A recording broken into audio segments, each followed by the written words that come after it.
आता बघूया राजकीय विश्वातल्या टॉप 9 बातम्या।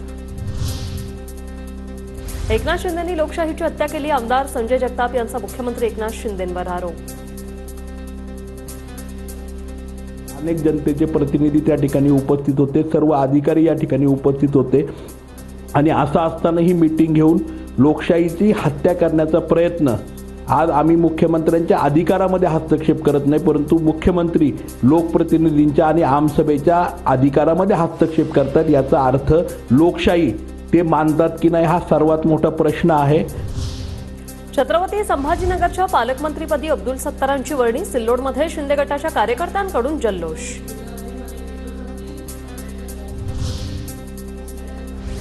पंकजा मुंडे महाराष्ट्राच्या मुख्यमंत्री होतील, लक्ष्मण हाके यांच्याकडून विश्वास व्यक्त।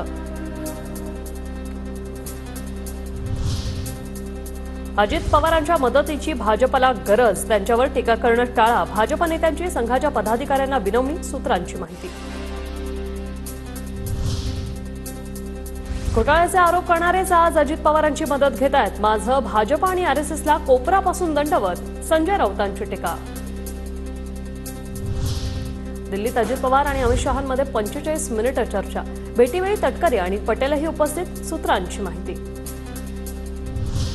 विधानसभा निवडणुका असल्यामुळे अजित पवारांना दिल्लीवारी करावी लागणार, अजित पवारांच्या दिल्लीवारीनंतर वडेट्टीवारांची टीका।